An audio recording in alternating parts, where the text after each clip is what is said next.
That is one big pile of shit. Hello everyone, and welcome to what promises to be a very different video than what I had originally planned to put out in regards to Dawn of War 3. As you can tell from the title of this video, I have refunded the game. And this is not a video review of the game, this is just telling people why I refunded the game. I'm not here to bash people about their opinions. If you like the game, that's great. I'm really happy for you. If you don't like the game, I'm not encouraging you to jump on a bandwagon with me and, constantly bash and whatever the people that do enjoy the game.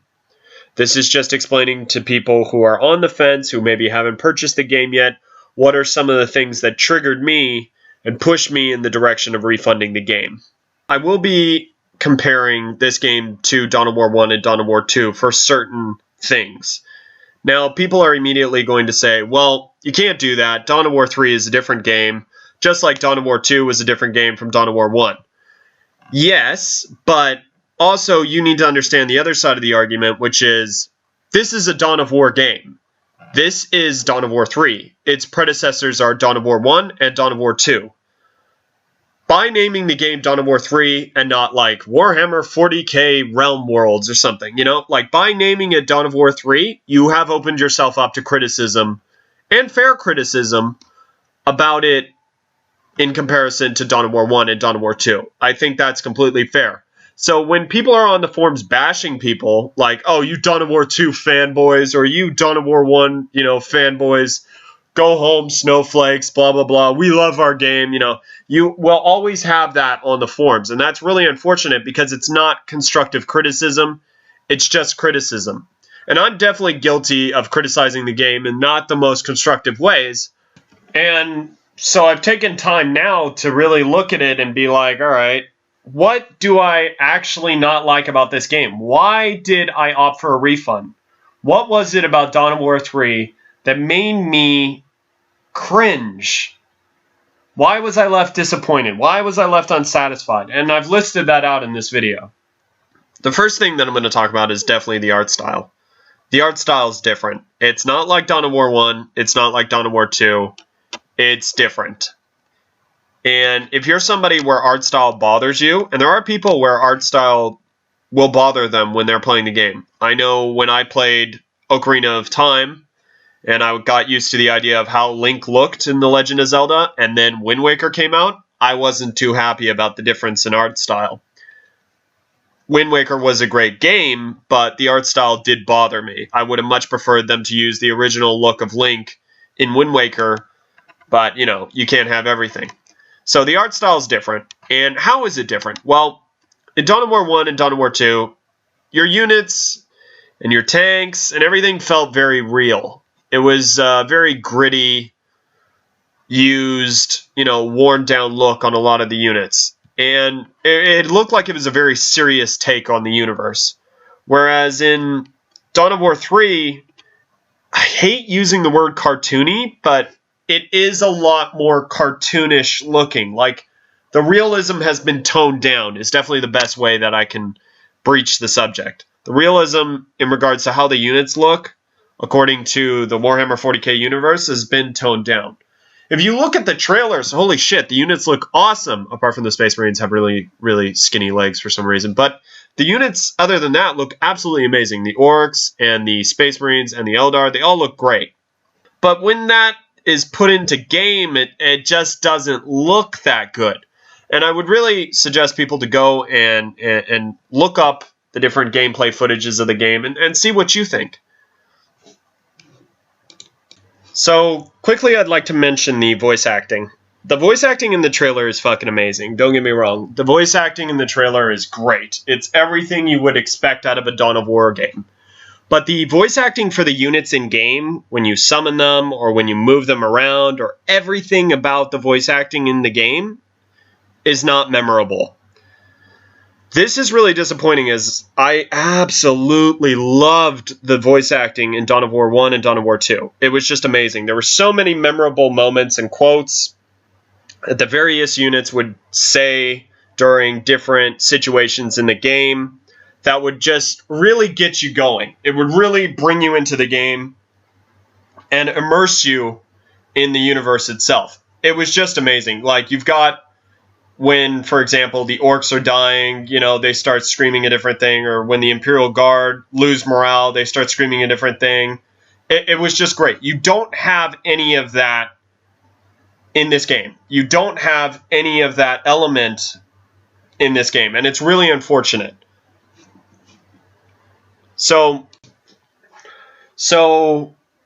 while speaking about the art style, let's also talk about the fact that this doesn't clash with the lore very well. If you were following the series from Dawn of War 1 to Dawn of War 2 to now Dawn of War 3, you'll notice that somewhere between Dawn of War 1 and Dawn of War 3, Gabriel Angelos, the chapter master of the Blood Ravens, has been taking human growth hormones, because now all of a sudden, instead of him being the same size as all the other Space Marines, which he was, because he was once upon a time just a captain of the Space Marines, and before that a tactical Marine himself, now he is like fucking as big as a goddamn dreadnought for some fucking reason in this game. Now, I understand he's an elite, and that you need to see him on the battlefield, and he can't be smaller because blah, blah, blah, blah, blah, blah, blah. I'm not even going to go into the fact that this is so fucking not right for lore-based shit. And I don't even know how Games Workshop was like, yeah, that seems alright. Goddamn Gabriel doing a front flip with his fucking hammer and goddamn Terminator armor? Shit, I'll put my stamp of approval on it. Like, what?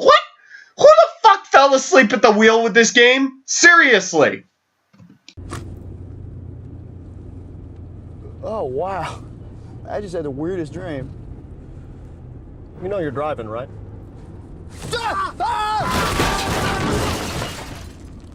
So let's talk about the game itself, okay?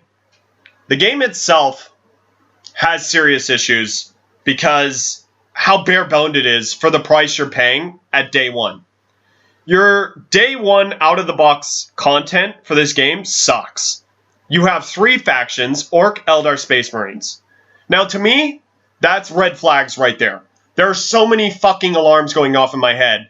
Knowing how many factions and the different Dawn of War games, that's so much DLC, man.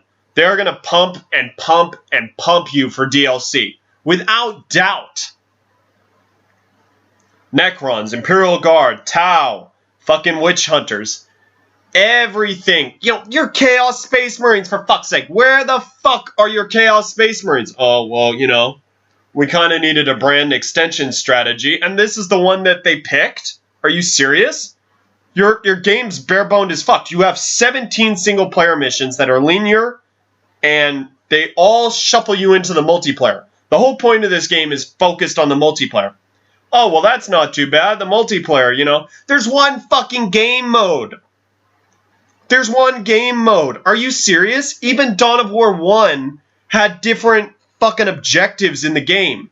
Annihilate, assassinate, capture and control, strategic, you know, control of area.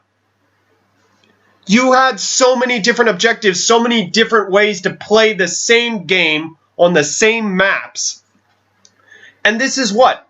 10, 11 years later? You have no fucking excuse for launching this game with no content on day one for the price you're asking. It's ridiculous. I mean, there is definite DLC to follow up this game. No doubt about it, because there's nothing in this fucking game. Oh, did I mention the fact that if you want to play this multiplayer-focused game, you only have 8 fucking maps to choose from? You have 8 fucking maps. Are you serious? Like, what the fuck what were they doing with this development money? Like, clearly it went into fucking marketing, because nothing, and all the paid reviews that this fucking game has. Nobody could possibly play this game and not have red flags like with how little is included. Now, I'm not saying you can't enjoy this game. You can very well enjoy this game. But you need to understand that going into this game, it's a multiplayer game based on one game mode, which is you go in, you destroy a shield generator after capturing some points and doing a little bit of, I really fucking don't want to say base building, but it is base building. You do a little bit of base building, you capture some points, you destroy the enemy's shield generator, and then you destroy their core, okay? That's basically what the game mode is. Now, I'm not saying it's not tactical. That's not what I'm saying. And I'm not saying it's a joke, and I'm not going to go down the path where, oh, it's fucking simple like everybody else is. I'm not saying it's simple, and I'm not saying, you're dumb if you enjoy this game mode. People fucking like games that I don't like. That's fine. And I don't have any disagreements with it. But what I do have a disagreement with is that being the only game mode. Like, what the hell? How can you launch a game with that being the only game mode? Like, aren't you gonna, like, try even half-assedly to fucking cater to other people's taste in gaming? Now I'm going to finish this video off with something that I find really disturbing. Full disclaimer about this rant that I've gone on is the fact that I did not afford this game the correct amount of time that some people would deem, and I think that's a very interesting debate. How long is too long, and how long is not long enough in order to provide your opinions on the game? There's no real answer to that. I mean, I've played Vermintide for a pretty long time, and people still don't value my opinion on things because I'm considered low level in that game, even though I've got over 100 plus hours on it. But if you look at this game, for example, I've got less than 2 because I immediately ran in to cash the refund. So is that really people's fault that they've run in to leave a bad review about the game with only 2 hours gameplay, or is that Steam's fault? You know what I mean? I just want to say that you also have to look at the fact that it's really disturbing that people are only giving this game less than 2 hours to cash in on a refund. I was definitely one of the people that I can honestly say 2 hours into the game and I was like, fuck this, I'm out. Like, I had no interest and I really wanted to just get my money back. I wasn't interested in the cash grab that they were going for. Now, what I'm going to read is something that I do find very disturbing about the forums. A lot of the threads are being deleted by mods, a lot of them, and I expect this one to be deleted in regards to, I'm going to post my video there, and I'm sure it's going to be deleted as well, but a lot of the mods are going a little nuts on the forums. There's constant moving of forums, deleting forums, and threads disappearing. Now, what is really disturbing is what I'm about to show you, is what happened to me last night. Now, it's since been repealed, but it just shows you if your opinion is not going, the way of how they kind of want it to go, your thread is going to get moved and locked, and, you could be banned, pretty much. So when you do get banned from a community, all your previous comments and threads immediately get deleted. So anything I've commented before has all been erased. And this is the comment that got me banned. I posted saying, this game was overwhelmingly disappointing. I purposely avoided the reviews in the YouTube videos so my opinion wouldn't be biased, only to realize halfway through the tutorial what a pile of garbage Relic has spat out. After playing with it a bit more in an effort to try to like it, I gave up. Now I'm on the forums expressing my distaste. I will not compare it to a MOBA. I will not compare it to Dawn of War 1 or Dawn of War 2. I will just say that as a standalone game itself, it fails on so many levels. People will be burned out shortly, and the diehards will take a little longer and probably fuel the game's life a little further on skinned DLCs and new races. The game is a joke at best and a pile of shit at worst. Refunded for now. I'll rebuy it in 2 years' time when they actually do something with the game. Not just launch it with 1 game mode and 8 maps, maybe for 50 to 75% off. Now you can see for yourself in the ban reason box, they didn't put a reason. So I messaged the moderator saying, hey, and I appreciate, I'm not trying to get everybody's tinfoil hats out. I appreciate the fact that the moderator said the thread should have just been locked, should have just been moved, and, the ban will be lifted because it's not just. And I really appreciate the fact that they're trying to do that.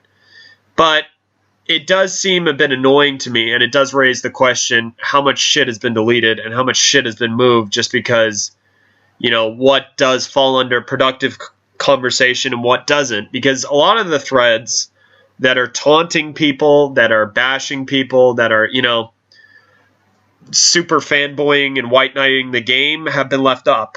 But, you know, a lot of the threads that are flaming and trolling the game have been taken down. And I don't exactly blame them because, I mean, fuck, you can't just keep posting shit about the game. They need to know what's wrong with the game as well, which is why, you know, I understand people saying, hey, you know, this is not really that great. But at the same token, you look at it and you know, it's just food for thought, really, at the end of the day is what I'm trying to promote here. Food for thought. And I hope you have enjoyed this video. And yeah, sorry guys, but I'm not covering Dawn of War 3.